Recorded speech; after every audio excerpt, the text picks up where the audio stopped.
今天窗外连月亮都没有，多日的阴雨，云层深厚，摇曳的烛火一灭，室内就黑得伸手不见五指。这与城市里的生活完全不同。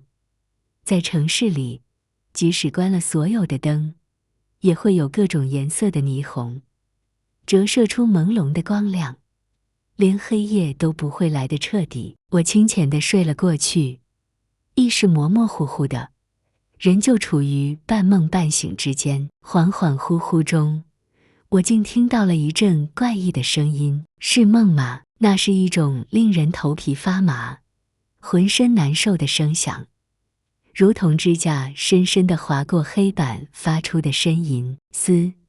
我模模糊糊地睁开眼，意识还很朦胧，四周很黑，伸手不见五指，视觉的消失却让听觉更加敏锐。我惊恐地发现，那个诡异的声音并没有消失。那不是梦，这个声音很熟悉。我联想起了那些已经很久不见的黑虫，我本来都快要忘掉它们了，但记忆一经触碰就会一发不可收拾。现在它们曾经带给我的恐惧又重新回到身体里，越来越近，它们在逼近我。这个认知让我汗毛直立，我僵硬着身子，好半晌才摸到桌子边，点燃了蜡烛。一斗可怜的火苗在黑暗中闪烁起来，照起了一方狭窄的天地。我举着蜡烛，向周遭一看，顿时心脏都抽缩着停滞了一瞬，僵硬在原地。无数黑色的虫如潮水一般，聚集在房间的墙壁和角落里。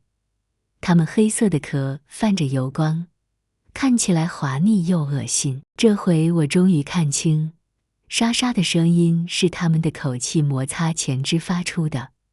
每行动一次，就会发出这样细微的声音，但千万只虫子同时行动，沙沙声便连成一片。它们盘桓在房间里，像是巨大的黑色影子，像是能够吞噬万物的深渊。我差点恶心地吐出来，丝毫不敢轻举妄动，怕一个不对，它们就会一拥而上。一只虫子并不可怕，但无数虫子，我毫不怀疑它们会瞬息之间把我啃噬成一架枯骨。幸好，这些虫类几乎没有智商可言，也没有合作意识。如果它们同时发难，要倾倒这座吊脚楼也不是没有可能的。我警觉地站立了一会儿，它们并没有主动发起攻击，有几只犹犹豫豫地想要上前，但最后只是试探着前进几步，就又被什么威慑着似的退了回去。我心中微动，大着胆子举起蜡烛靠近它们。我一近，那些虫子立刻退缩，为我让出一片缝隙来。我们之前每次见到这些恶心的黑虫，都是夜晚，难道它们畏光？如黑色潮水的虫子们与我僵持了一会儿，它们忌惮着不敢上前来，但因为它们数量太多，我也不能出去。黑夜中，只有这一点暖黄的烛光让我感到一丝安全感。我忽然想到了沈剑清，听婉莹的意思，他在练蛊上很有天赋，不知道他现在在哪里。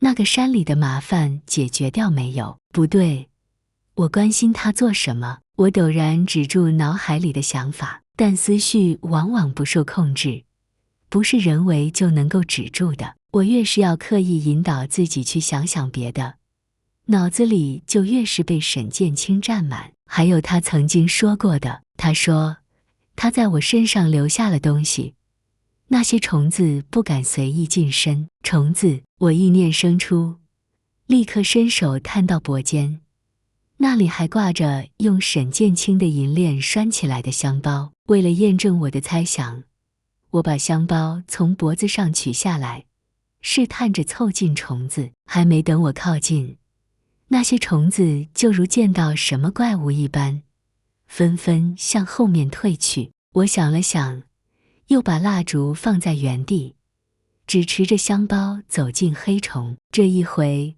它们依旧汹涌地退去，躲避着我的靠近。而我回头一看，被单独留下的蜡烛下，有黑虫跃跃欲试，想要靠近过去。所以，它们怕的不仅是光，更多的是香包。我不由得好奇起来，沈建清的香包究竟有什么神奇的，居然可以驱退这些恶心的虫子。我再次挥舞香包，所扫过的地方，黑虫退避。我不由得好奇起来，沈建清的香包究竟有什么神奇的，居然可以驱退这些恶心的虫子。我再次挥舞香包，所扫过的地方，黑虫退避。看来，沈建清并没有欺骗我，这个东西真的可以驱退虫类，让他们不敢近身，至少比婉莹的药草要管用。我一颗悬吊的心终于安了下来，恍恍然地落到了实处，一种前所未有的安心感包围住了我。危机暂时解除，至少这些虫子不敢把我怎么样。我坐在灯下，夜色渐浓，睡意困倦，不知不觉间竟就这么睡了过去。等我再次醒来的时候，天已经大亮。我趴伏在桌上，手里还紧紧地捏着香包，浑浑噩噩地度过了后半夜。咔吧，我一动，浑身的骨头就跟着作响，像折断了一样。枕着脑袋的胳膊麻痹掉了，手指如针扎般酥酥的痛，两条腿是僵硬的，一时根本站不起来。但值得欢喜的是，那些黑色的虫子已经消失不见了。房间四周静谧悠然，昨晚的恐怖情形宛如一场梦，天亮之后就无踪迹可寻。但我知道，那不是一场梦，一切都是真实存在过的。我抬起手，端详起这个朴素的小香包。沈建清给我的时候说可以驱蚊，我从来没想到他风轻云淡的一句话下，这香包还有这么大的作用。这里面究竟放了什么东西？我捏了捏香包，又凑到鼻尖闻了下，但并没有发现什么怪异的地方。越是普通，越是勾人。我最后顿了顿，好奇心占领了高地。我慢慢地拆开了香包，这香包沿着包口被几圈线密密匝匝地缝在一起。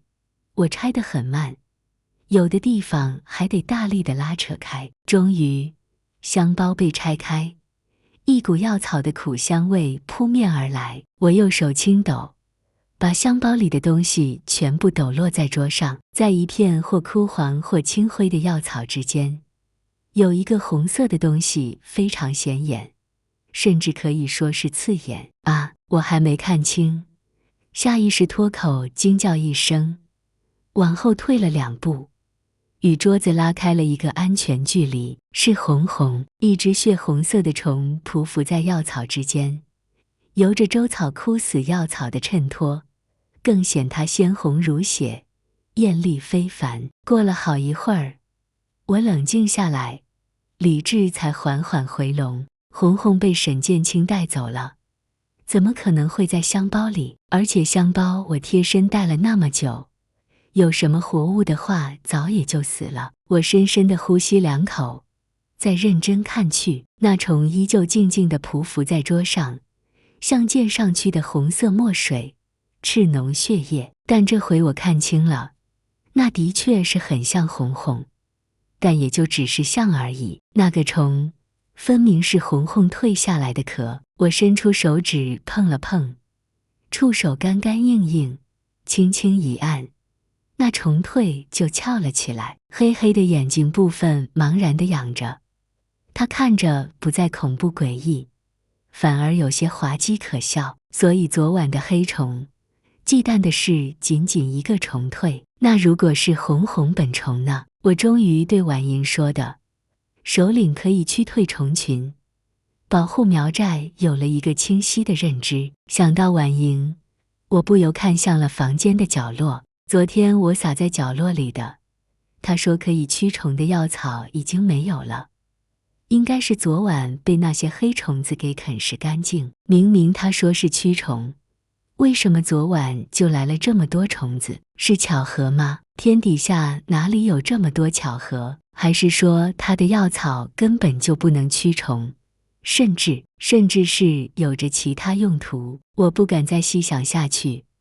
我把香包重新收好，妥帖地挂回脖子上，又把婉莹给我的没有用完的药草给收了起来，不敢再撒出去。他是好心也好，包藏祸心也罢，这个东西我都不会再用了。正在这个时候，我听到远处突然传来了一声绵长又低哑的芦声曲调，这乐声拉得很长很低，如泣如诉，哀伤得很，听得人心头难受，压抑得几乎透不过气。这绝对不像是喜悦的庆祝。我立刻想到了已经出去了1天1夜的沈建清，他不会是……我赶紧走出房门，凭栏远眺，但视线被层层叠叠的绿意遮盖，什么都看不见，什么都看不见，什么都不知道，才会让人更加心急。我承认，我是心急的，我是担心沈建清的。虽然我也怨恨他，但现在我的担忧也是真的。人非草木，与他相处了这么久，他是一个活生生的人，不管他做了什么，如果他出了什么事，应该不是他，他是未来的首领，肯定很多人保护，红红又那么厉害，单是一个虫蜕就可以震慑那些黑虫，所以沈建清怎么会有事呢？我脑子里一片混乱，如一团杂糅在一起的乱麻，剪不断理还乱。但人世间的事情常常事与愿违，我坐立难安，自欺欺人地安慰了自己没多久。婉莹急急忙忙地冲到吊脚楼下，脸上泪水的痕迹都没有干。她说：“快去，沈建清出事，沈建清出事了。”嗯的一声，我耳鸣炸响，头有一瞬间是昏沉的，脑海里什么都没有，空白一片。我听到自己的声音，渺渺飘飘的，好像来自很遥远的地方。他现在在哪里？婉莹用手背擦了一把脸，艳丽的桃花眼被泪水洗濯过后，看起来很干净。她说：“在寨子里，他伤得很重，人不清醒，药也喂不进去。”我定住心神，让自己冷静下来。虽然他强迫过我，偏执的要留我，但我并不想看到沈建清死。他如果死了，我说：“快带我去。”婉莹带着我一路飞奔，路上我竟奇迹般的冷静了下来。事情已经发生，便是事实，我们再担忧也无力改变。现在要做的是治好他。半个小时的路程，我觉得仿佛有108000里，怎么也跑不完。好不容易到了寨子口，连气都不敢歇息。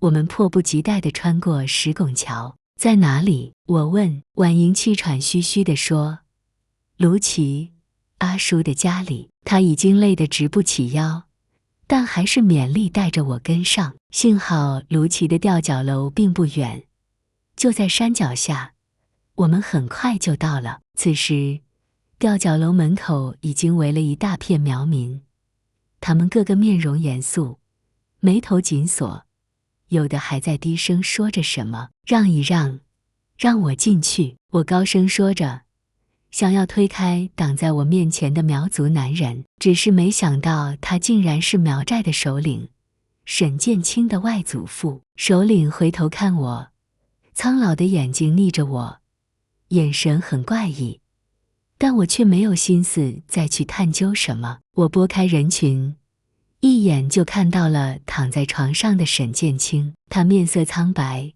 唇也没有血气，双眼紧闭，纤长浓密的睫毛在眼下投出了一小片阴影。而触目惊心的是，他右脸有一道严重的刮擦伤，还有一条伤痕从眼角蔓延到颧骨。他半张脸上全是血，我呼吸都滞停了一瞬。而他身上也没有好到哪里去。那件藏青色的苗服被刮破了许多，露出血淋淋的皮肉，右胳膊还以一个匪夷所思的角度扭曲着，不是脱臼就是骨折了。可怪异的是，就算这样，他的右手还紧紧地攥着一株药草，手指关节因为用力而发白。这是沈剑青，我几乎不敢去认。我见过故作温柔的他，见过狠戾淡漠的他，见过偏执疯狂的他，可独独没有见过这样病殃殃躺在床上的他。我胸口发紧，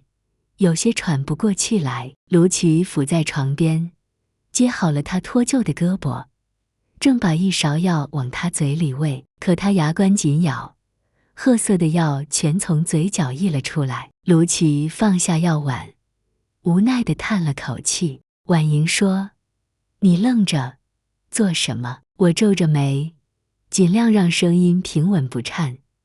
我也想让他好，可我不是医生，也帮不了忙。这个时候，我凑上去既不能帮助卢奇治病，还可能会让他束手束脚的。婉莹着急地说：“他是为了你才变成这样的。”我不可置信地看他，难道不是为了对抗森林里的害虫吗？婉莹急促地解释说：“蛊虫林对他不难，他是为了那株生在峭壁的药草才摔伤的。”我的心猛地一震，不可控制地联想到了那天在吊脚楼下，在盛夏的烟雨里，沈剑青问我是不是脚痛，还有他没有说完的那句：“我记得有一种药草可以治。”难道他是为了给我治脚伤，才把自己弄成这个样子的？是为了我？他冒险登峭壁，只是为了我？可他之前明明说，巴不得我就此瘸了，好一辈子待在他身边。他为什么？我猛然回头，那株嫩绿的药草立时刺痛了我的眼睛，心开始紧缩在一起，闷闷的痛，连带着整片胸膛骤缩，呼吸变得困难急促。我下意识抓紧了胸口的衣服，眼眶酸涩发麻。我很难形容现在的感受，这是我从来没有过的。忽然，我手上感到冰凉，原来在我不知道的时候，一滴眼泪竟滴落在手背。我走上前，蹲在沈剑青的床前，卢奇为我让开位置，又冲着聚在门口的苗民们摆摆手，示意他们散开。沈剑青安静地躺着，深邃的眼睛紧闭。沈剑青，你能听到吗？我试探着触摸他紧握的手，一片冰凉，我心底也跟着一片冰凉。你这么厉害，怎么搞成这个样子？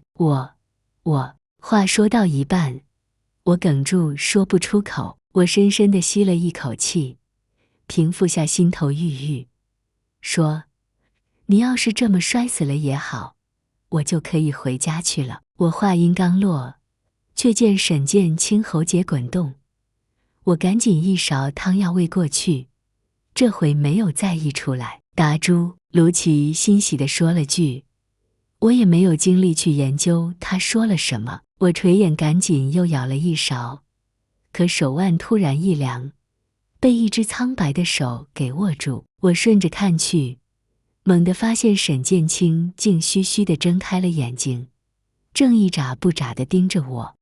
我还没说完，就见他嘴唇翕张。我凑上前去，将耳朵附在他唇边，他冰冷的唇摩擦过我的耳廓，惹气一阵酥麻。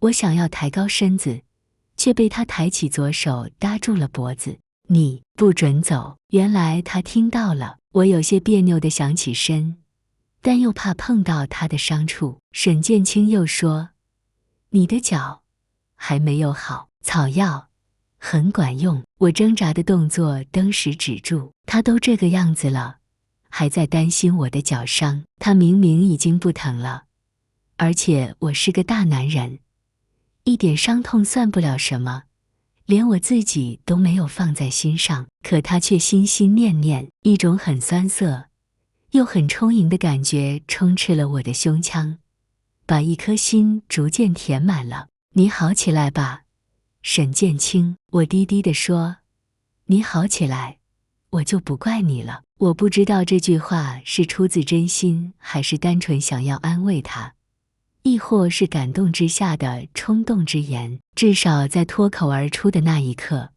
我是真的这么想的。而沈剑青在听到这句话的时候，眼睛亮了亮，眸子里藏着万千星辰。红红会保护你，我们回去，我不要待在这里。他说着，红红便从他握着我的那只手腕衣袖里爬了出来，依依不舍地又转头盯了盯沈剑青，然后顺着我们相触的地方爬到了我的手腕上，细足攀爬带起轻微的抓挠感。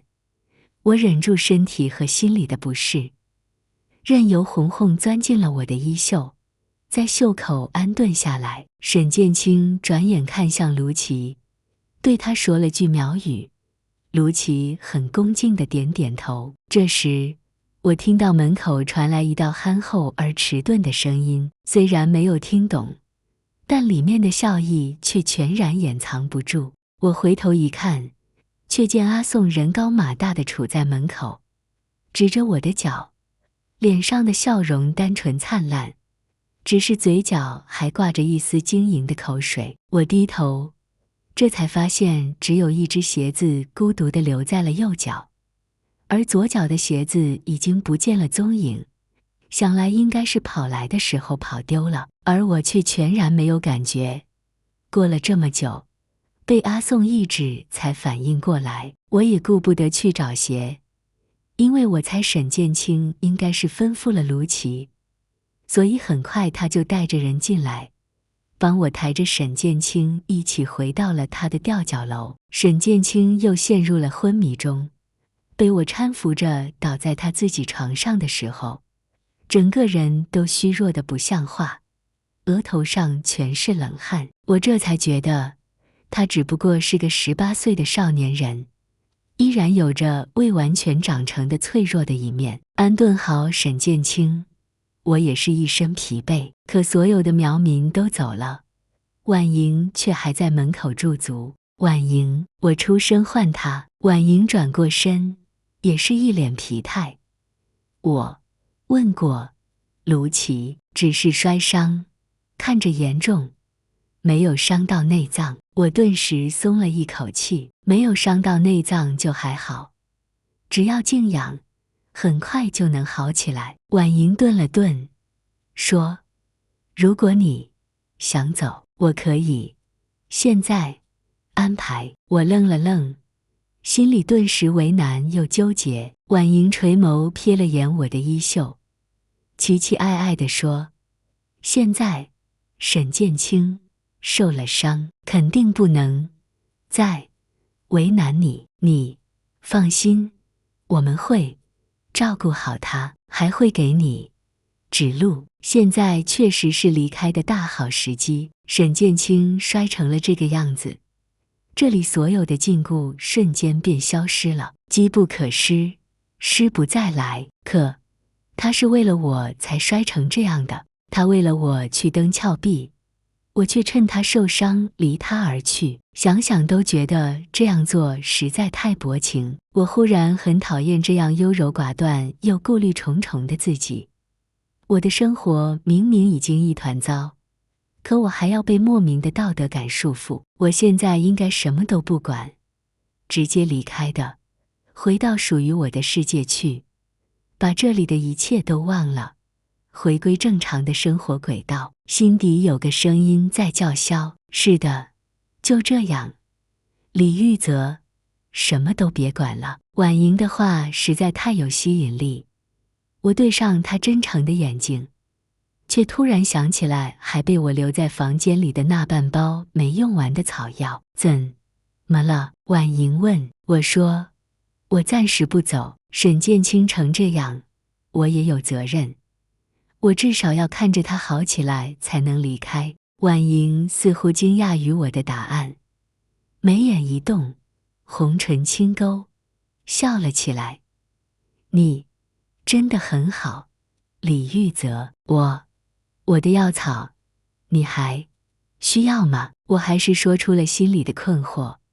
可昨晚有很多黑虫包围了吊脚楼，他们似乎并不怕你的药草。婉莹一愣，乌黑的眼珠子一动不动，不可置信地说：怎会？那可是卢奇阿叔配的药草，很管用。他的神色认真而诚恳，不见任何心虚的痕迹。难道昨天的那些黑虫，他真的是不知情的，甚至是真的想要帮助我？我不敢贸然下结论。你是不是以为我在害你？婉莹咬着下唇，解释道：要是卢奇阿叔配的，我敢保证不是坏的。不信你可以问沈剑清。我静静地听婉莹说完，她的表情虽然慌乱，却并不是那种谎言被拆穿的慌乱。而且她说得很对，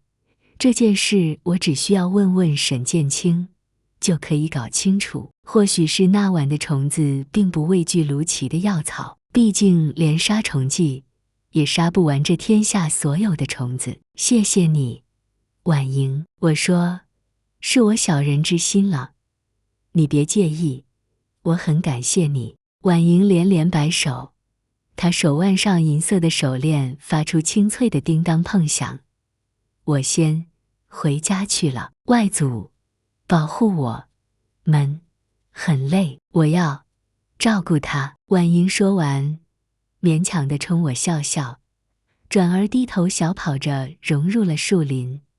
蓝色的身影很快就不见了，吊脚楼就此再次安静了下来。忽然我手背无端生出一阵麻痒，我抬起右手来，却见红红稳定地攀在我手背上，正挥舞着两条纤细的前肢，艰难地比划着什么。他黑色的眼睛点缀在赤红的身体上，像个小黑豆，多看两眼竟还能琢磨出些可爱来。你是在担心沈剑清吗？我低低呢喃，也不知道他听没听懂，他只歪了歪小小的脑袋。我进到沈剑清的房间里，他正一无所觉地躺着，呼吸平稳，神态安宁。沈剑清上次这么躺在我面前时，我想过要掐死他，一了百了。而这回他这么虚弱地躺着，我却不可能再下手了。一想到他是为了我才摔成这个样子，我心里就止不住地生出些难过的情绪来。他身上的伤口被仔细地包扎过了，右脸上的伤已经清理，也涂了药，但那道横亘在眼角的伤疤实在太深，血痂凝结在眼角，看起来可怜兮兮的。红红从我的手背上跃下，迫不及待地跳到了沈剑清脸颊上。他爬到沈剑清的伤口处，无措地左右徘徊了一遍，然后趴在他鼻梁上不动了。沈剑清似有所觉，眉峰微动，眼皮下的眼珠在轻微地转动，有要醒来的征兆。我赶紧去厨房把按照卢奇的叮嘱煎好的药给端了过来。等我再进来的时候，沈剑清正微睁着眼，目光紧锁着门口。他鼻梁上的红红已经不见了踪影，或许是躲进了哪个我不知道的地方。在看到我的时候，沈剑清机不可察地松了一口气。我带回来的药草呢？沈剑清的声音很低，带着气音，但我却听得很清楚。他第一句问的还是为了我。卢奇阿叔给我们泡进了酒里，内服外敷，很快就会好起来的。我说，你也快点好起来吧。沈剑清努力起身，扯起嘴角，似乎是想要笑一笑，但动作却牵扯到了脸上的伤口。他顿时脸色一僵，少乱动。我上前来按住他的肩膀，包扎好的伤口又扯破了就不好了，我是不是破相了？沈建清盯着我的脸，反手握住我按在他肩膀的手。你会不会嫌弃我没有以前好看了？他一说，我不由得仔细端详起沈建清的脸来。他容貌生得好，倒也担得起一句色若春晓之花。只是现在，一条深刻的伤疤横在侧脸，突兀又刺眼。我说，你额头上被我砸破的时候，不还觉得无所谓吗？怎么现在又在意了？那不一样。沈建清说，如果我连这副皮相都没有了，你就更不会喜欢我了。他说完，撇撇嘴，露出很刻意的悲戚，眼眸却盈满了期待。我知道他想我说什么，这个时候，哪怕是顺势说些好听的话来骗骗他呢，但我却迟疑着说不出话来，让我以喜欢他这样的话来骗他，我说不出口。沈建清眼中的期待逐渐冷却了，好半晌，他声音清冷，李玉泽，你知道吗？我就喜欢你这种宁愿心里难受死，也不愿意说点漂亮服软话来骗骗我的样子。我们的视线在空中交触，沉默着都不说话。喝药吧。我错开视线，岔开话题。沈建清又恢复了那种委屈的脆弱的表情。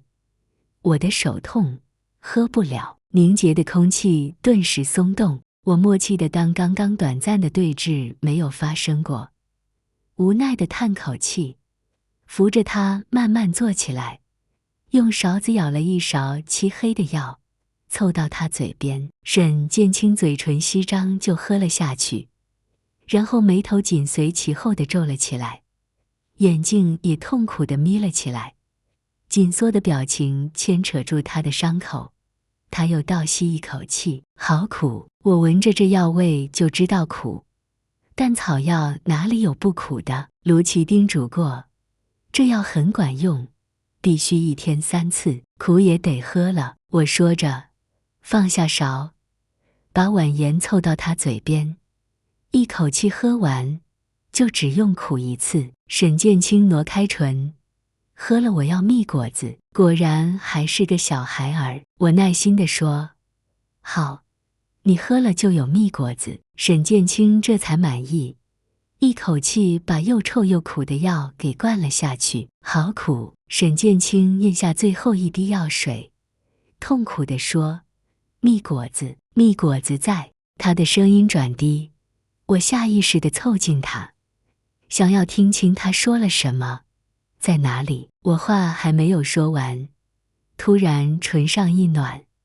温热的气息就扑打在了我的脸上，眼前的光线骤然被遮挡，满目所及都是沈建清的脸庞。他眼里还带着诡计得逞的狡猾和笑意，探出牙齿咬我的下唇，不痛，只让人心里怪怪的。我立刻后退，分开了这个刻意的突如其来的吻。沈建清半靠在床头，咂摸嘴，这回笑得不怕扯动伤口了，比蜜果子甜，可我却尝到了他嘴里的药味，好苦。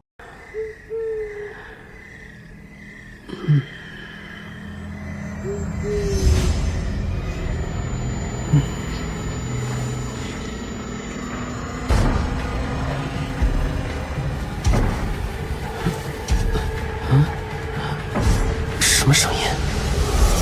啊！窗户怎么开了？啊！是虫子！地板、墙上、天花板上，全都是虫子！怎么回事？晚营的草药不管用吗？竟然全被虫子吃干净了！他们怎么还不停下来？停下了？难道这些虫子怕光？他们好像不怕我手上的蜡烛，难道是？你身上我早留了东西，没有哪只不长眼的虫子敢近你的身。是沈建清送我的香包。虫群后退了，果然如此。他们害怕的不是光，而是这只香包。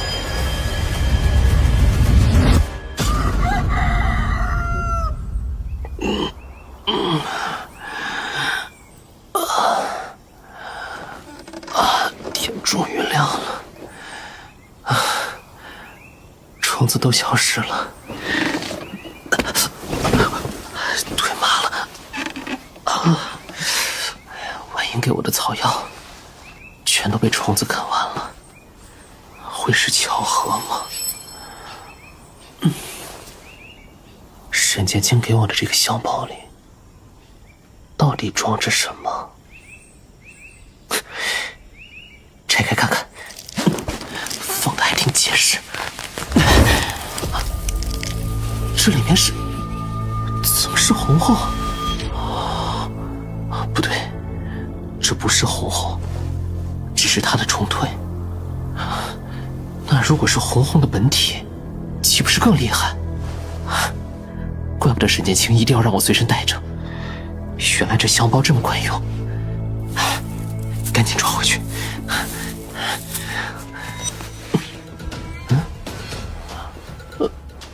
什么声音？难道昨晚蛊虫林里出了什么事吗？该不会是沈剑清？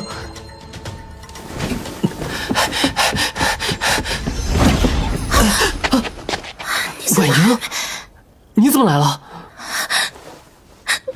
你这沈剑清出事了！什么？他现在在哪里？快带我去！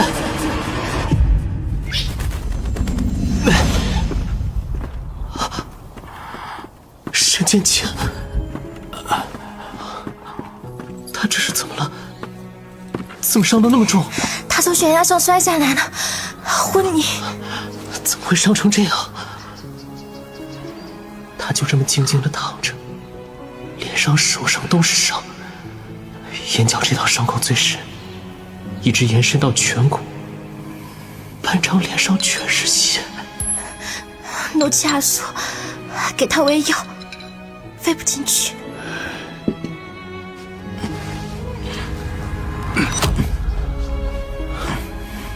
他的胳膊是脱臼了吗？奴妻儿说曾国很厉害。会蒙打一滴囊药。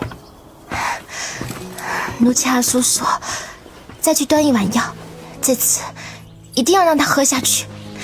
你来喂。我卢奇是医生，他都没有办法。他是为了你才变成这样的。为了我？他不是为了对抗虫灾才受伤的吗？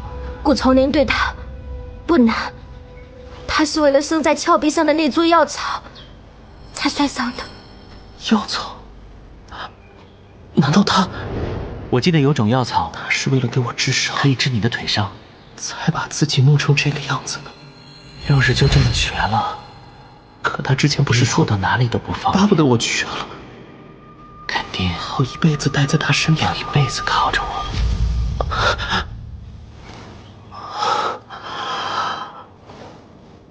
他伤得那么重，手里还紧紧地攥着这株药草，他是为了我。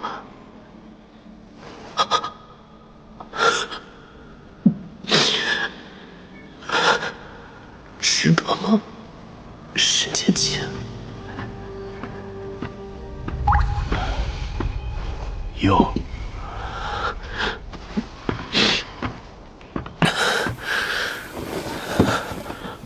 沈剑清，你能听到吗？沈剑清，你这么厉害，怎么搞成这个样子？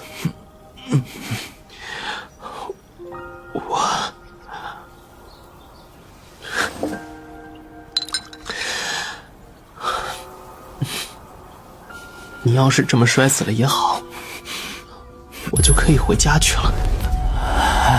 好机会，药囊，喂进去。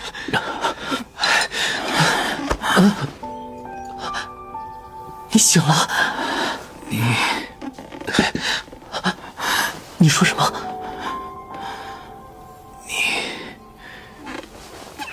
不准走！你听到了？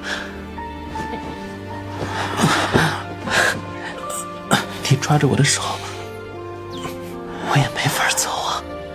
你的脚还没好，我采的药草很管用。都这个样子了，还在担心我的脚伤？你快点好起来吧，沈剑清。你好起来，我就不怪你了。我受伤了，不能守着你。但是红红，她会保护你。红红，去。他钻进我袖子里了。别怕，当它不存在就好。哦，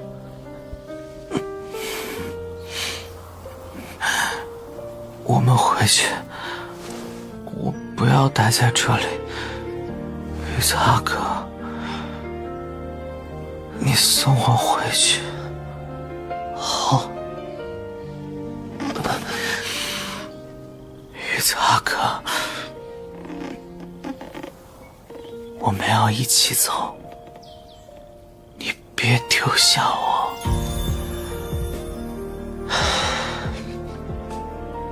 好。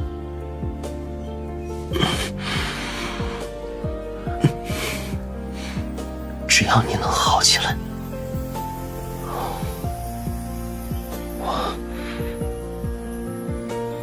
我什么都答应你。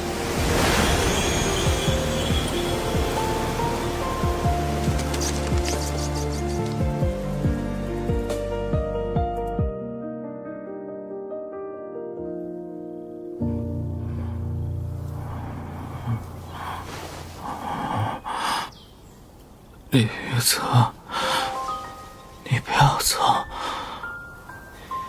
不准走。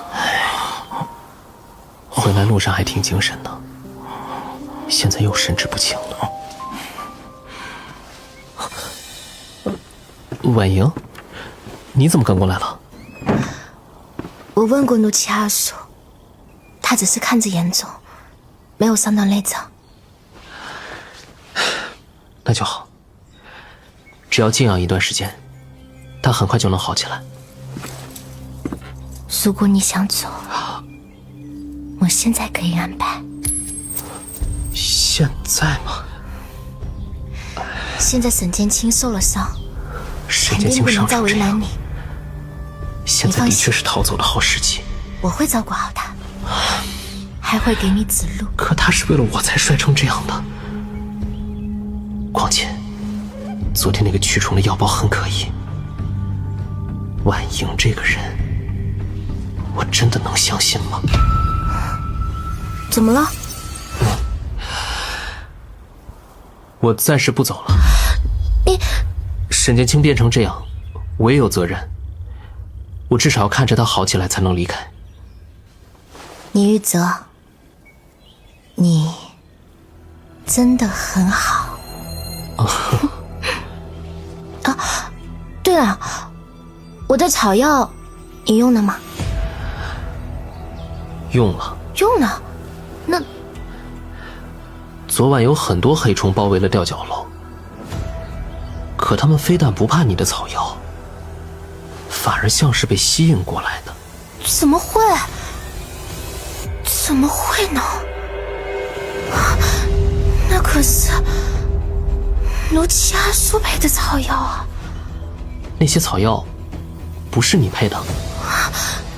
不是，是卢奇阿叔给我的。你是不是以为我在害你？我卢奇阿叔不会害人的。不信，你可以问沈剑清。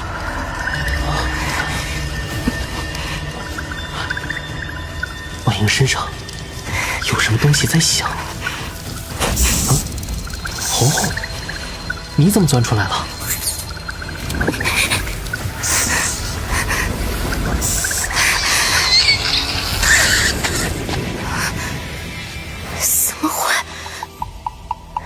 很惊奇，真的把它给你了。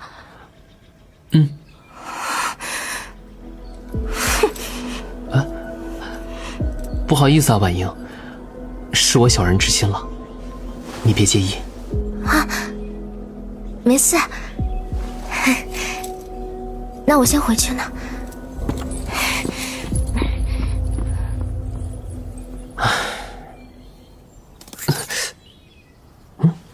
红红，你怎么了？怎么看起来那么激动？让我猜猜，你是在担心沈剑清吗？我也是。我们进去看看他吧。不知道他这会儿醒了没有？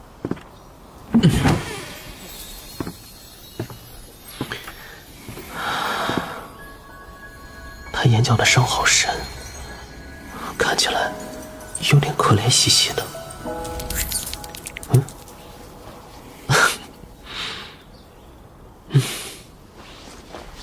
红红还是跟你亲啊，才分开那么一会儿，又钻你衣服里去了。你醒了？我带回来的药草呢？卢奇阿叔走之前给泡进了酒里，内服外敷，我很快就会好起来的。你也要快点好起来。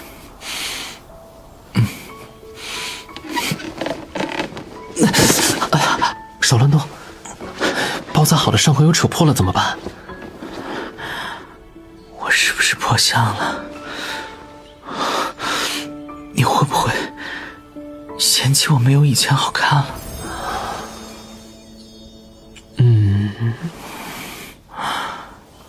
玉子阿哥，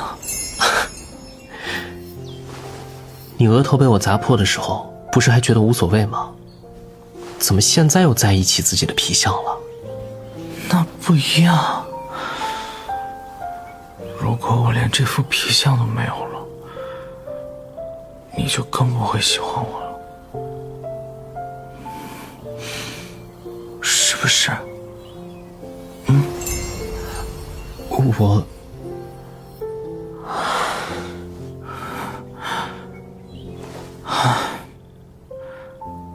林玉泽，你知道吗？我就喜欢你这种宁愿心里难受死，也不愿意说点漂亮服软话来骗骗我的样子。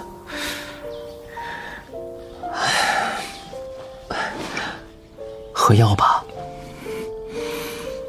我的手疼，喝不了。我喂你吧。来。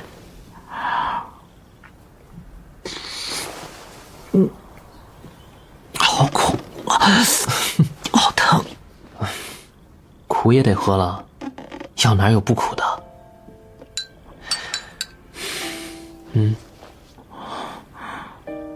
陆琪叮嘱过，这药必须1天3次才管用。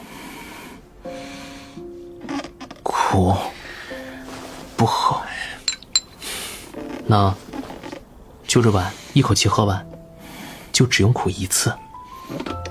喝了我要蜜果子。好，你喝了就有蜜果子。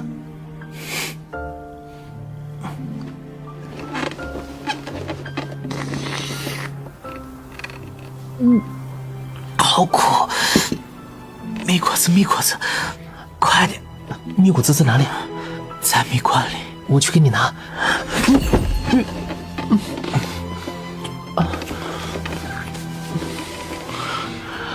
玉子阿哥，你伤还没好。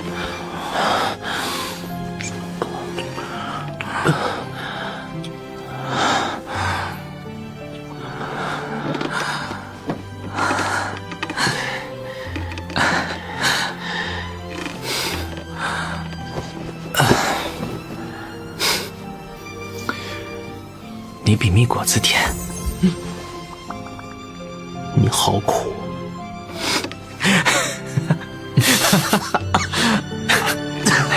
你呀，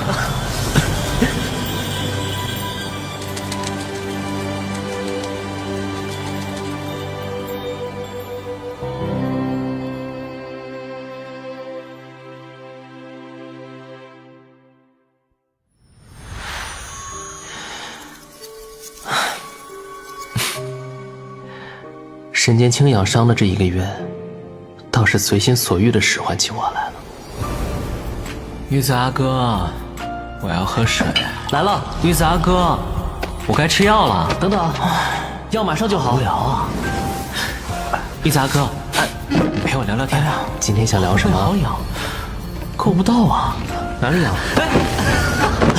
我被子滑下去了，有没有人呐？盖上了。玉子阿哥，快点啊！怪不得都说久病床前无孝子啊。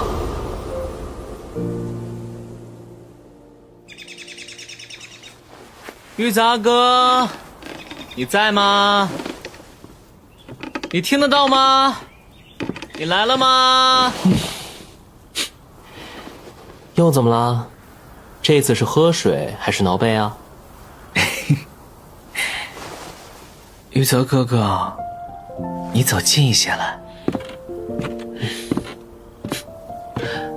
你先说，这回又是哪里痒？你没有闻到什么味道吗？味道？什么味道？没有啊。你再凑近一点。有没有？还是没有啊。你没有闻到我身上的味道？你身上能有什么味道？我已经好久没有洗澡了，身上好不舒服。玉子阿哥，你帮帮我吧。原来在这儿等着我呢，要我伺候你洗澡？可你身上的伤还不能沾水啊。早就好了，连痂都快脱落了。哦，那已经好了，就不需要我帮忙了吧？但是我骨头关节还是有些疼，而且手也举不太起来，一举起来就疼。对，就是这样。你就帮我擦一擦吧，好不好？好吧，我去烧水。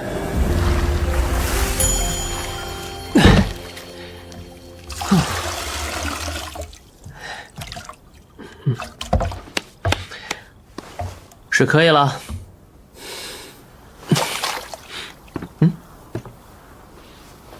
你看着我干嘛？你帮我拖把，我手疼。得寸进尺。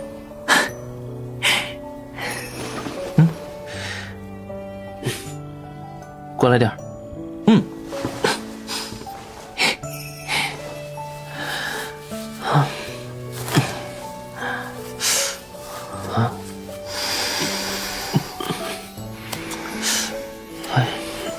你这扣子也太紧了。是吗？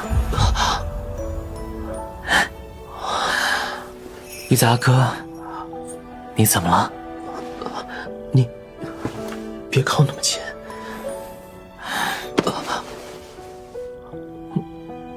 又怎么了？玉子阿哥，你弄得我好痒。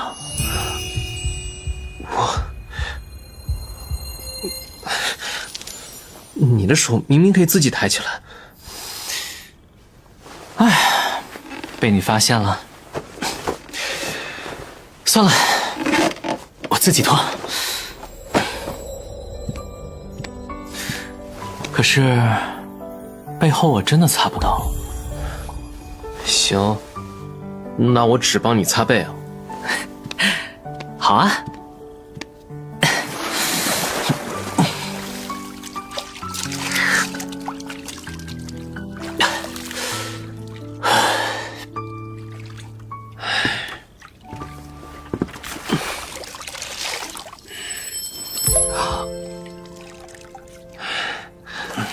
你背上的这些伤还疼吗？不疼了。哦，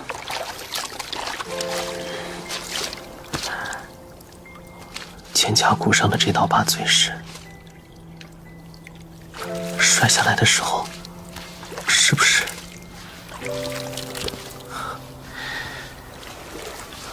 这伤势如果放在外面，肯定是要缝针的。现在都愈合了，就是有点丑。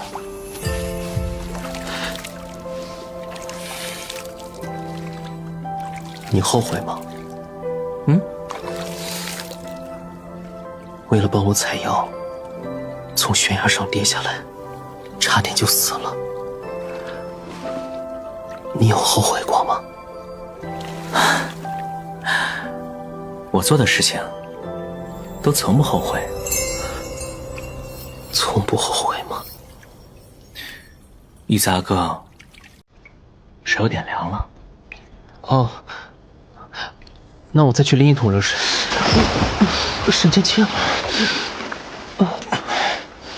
不，有你就够了。